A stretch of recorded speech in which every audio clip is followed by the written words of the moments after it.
I would like to introduce another young lady who I have known for several years. I've watched her grow up with cystic fibrosis. I've heard her go from being a little girl to being an amazing young woman who has inspired all of us beyond anybody's imagination. And when you hear her speak, you'll understand why I say that. It is with great pleasure that I introduce to you the very lovely Stacey Matenga.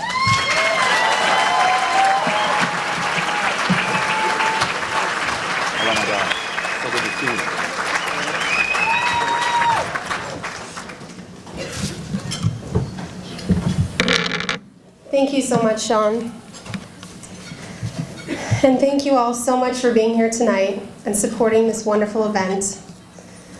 I am always so grateful to those of you who attend year after year. You are like family to me.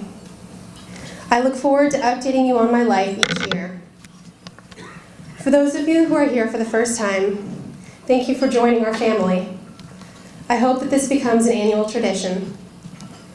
And a very, very heartfelt thank you to the Breath of Life recipients, Susanna, Beth, and Bob Houston, and Helen and Bob Zeman.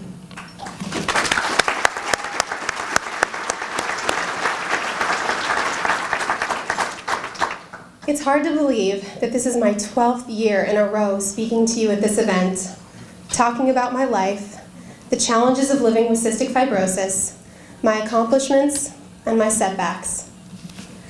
Because there are so many new people here this year, I would like to take a moment to give you a little background before giving my annual update. I was born 25 years ago and diagnosed with cystic fibrosis at birth. The doctors told my parents that their 5-pound baby girl had a fatal genetic disease that would eventually destroy her ability to breathe. They told my parents that they should love me and cherish me, but not expect me to live to be an adult, as my life expectancy at that time was only 18 years old. I knew from an early age that I had a serious medical condition, having to endure surgeries, hospitalizations, terrible stomach aches and headaches, persistent coughing, hours of breathing treatments, and literally dozens of medications every day. But I did not know about the true implications of my disease until I was 10 years old. That is when the first of my friends with cystic fibrosis, Sarah Konofsky, lost her battle to CF just before her 13th birthday. Losing my friend, and the only other person that I knew at the time with CF, changed my outlook on life forever. Life would never really be the same. But with the help of my doctors, family, and great friends, I experienced many adventures and accomplishments throughout my life.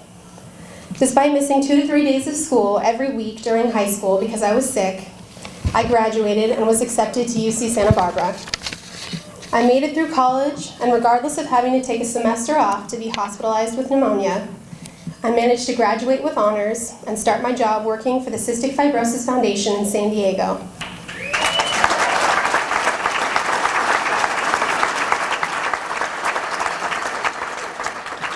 I lived in Australia twice, once during college and once afterwards.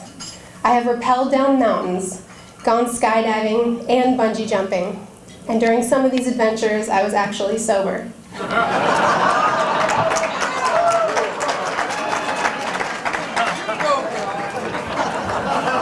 I have made many special friends over the years, some of the closest whom are here tonight. I love you guys. My life has been like a roller coaster ride, with periods of excitement and hope, tempered by huge doses of reality. The hope comes from people like you who have funded the incredible research progress supported by the Cystic Fibrosis Foundation. As Gail already mentioned earlier tonight, progress the past couple of years has been nothing short of amazing. The thought that there are actually medications to correct the basic defect causing cystic fibrosis is beyond imagination. I'm involved in a clinical trial for one of these medications, and last year at this gala, I shared the incredible experience of taking my first dose of the medication in front of you.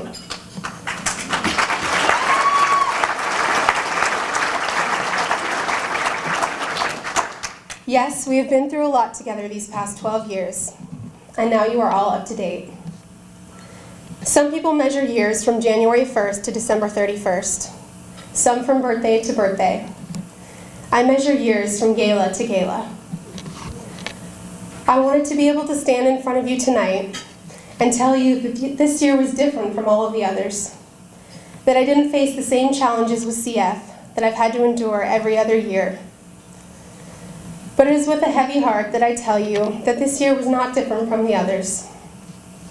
I had many of the usual physical challenges, including being in the hospital a couple of times, getting sick more times than I can count, and making trips to the emergency room for my incredibly painful intestinal blockages. While my friends spent their vacation days at the beach or on vacation, traveling, I spent mine sick at home or at the doctor's. And when my coworkers had their month-long winter vacation from work, I spent mine in the hospital. And while my friends were out celebrating on New Year's Eve, I rang in the new year in my hospital bed with a bottle of sparkling cider. Yes, I had my usual physical challenges from having cystic fibrosis. But the physical aspects of having cystic fibrosis always pale in comparison to the emotional ones.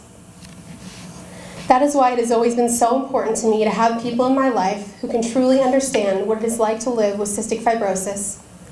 Of course, this means others with CF. This is a challenge, as people with cystic fibrosis are not supposed to be physically near each other because of the danger of passing harmful bacteria between them. These bacteria do not affect those without CF, so please don't be shy about hugging me later.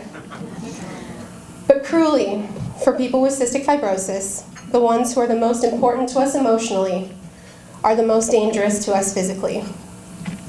Despite this obstacle, I have always had good friends with cystic fibrosis, friends who I can relate to and confide in. I would like to tell you about one of them, one who I've spoken about at this gala before. Some people live their whole lives and never find their soulmate, but I was lucky enough to meet mine at the age of 21. Her name is Leslie Patron. Leslie and I met when I started working at the CF Foundation in San Diego, and we quickly became best friends.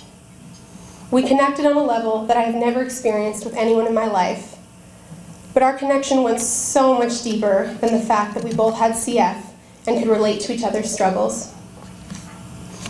She taught me countless life lessons and changed my perspective on the world. She taught me to always give love and to keep my heart open. She taught me not to be afraid of hospital stays and IVs and surgeries. She taught me to always tell the people in my life how much I appreciate them.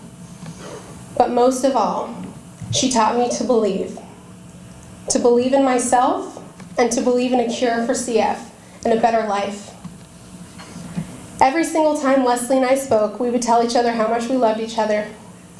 So much sometimes that I think her husband would get jealous. I would visit her often when she was in the hospital. We would sit in the lobby so that we could spend time together. We would look into each other's eyes, wearing our protective face masks, and we would cry.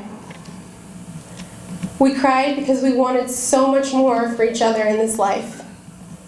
And we cried because we were so happy that we had found each other. There aren't too many people we come across in this life who change who we are, but she changed me to the core. My strength and courage comes from her, and my determination to fight this battle against CF and win comes from her. She had some health scares, but always bounced back from them. And even when she was struggling the most, she always remained so positive and optimistic. This past summer, Leslie's health took a turn for the worse. She was in intensive care and on a ventilator. I was not allowed to see her in person, so we would Skype. She couldn't talk because of the ventilator, but she would look into my eyes and mouth the words, "I love you," over and over. In October, the unthinkable happened, and Leslie passed away.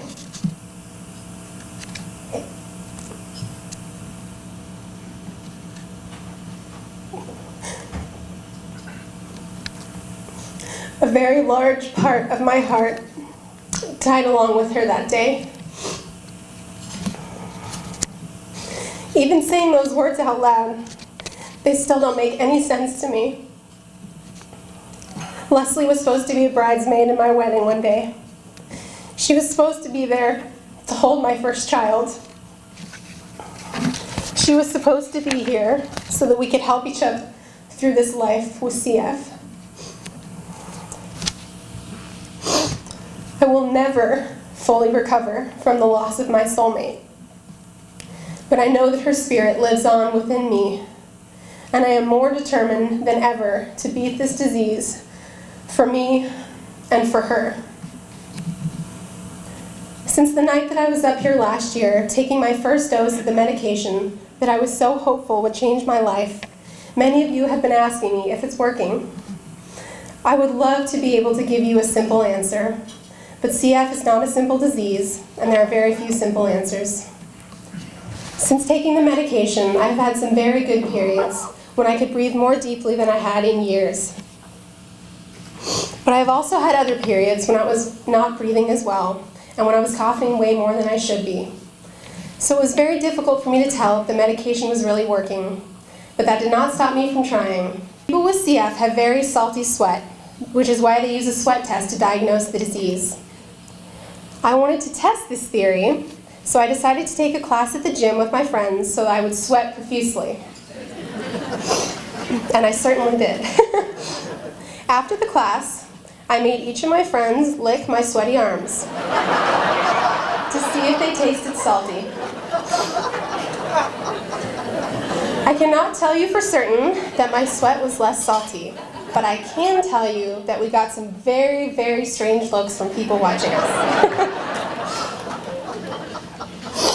And then last December, when I was in the hospital for my tune-up, they performed a bronchoscopy, where the doctors cleaned out my lungs. This is the best way to assess how my lungs are doing. I was very anxious about the results, as they were going to be the clearest indication of the impact of the drug that I am taking. After having a year of being sick numerous times, extreme coughing, and harsh antibiotics, I was very afraid of the damage that had been done to my lungs. As I was being wheeled into the operating room, I began to cry. I was terrified of what I would hear when I awoke. So I whispered to my parents, "Please break the news to me gently when I wake up. And if you have to, sugarcoat it a little." Then I said goodbye to my parents, who, as always, had tears in their eyes. I wondered, when I saw my parents again in recovery, would their tears be of joy or of sadness? As expected, when I awoke, there were tears in their eyes, but even through the anesthesia, I could see the smiles on their faces. They told me that there was much less mucus in my lungs than usual, and that the lining of my lungs had actually strengthened during the year. To quote my doctor, "There is nothing that he did to make this happen. It can only be from the trial medication."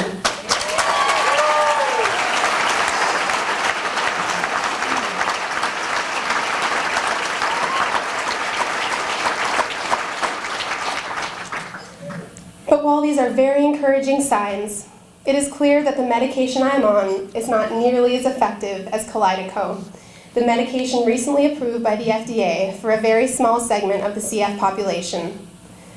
But I now have hope that this drug will keep me and many others healthier until the day finally comes when a drug like Kalydeco will be available for all people with cystic fibrosis. And that day keeps getting closer. Every year I try to think of how to properly thank you for all of your support. It is so important to me that you realize both how critical it is and how much it is appreciated. I hope that you understand better this year, knowing that your support and the research funded by this event, for the first time, actually saved lives. That is such an amazing thing.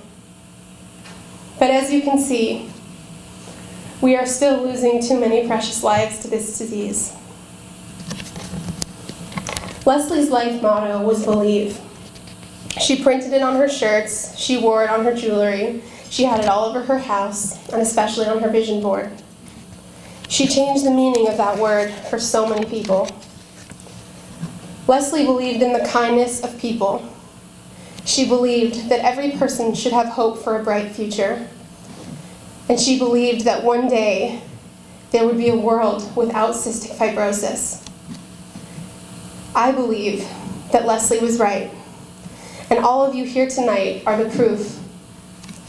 Because of the kindness of people like you, I have hope for a bright future and a world without cystic fibrosis, where all of us can breathe deeply and live fully. Thank you so much.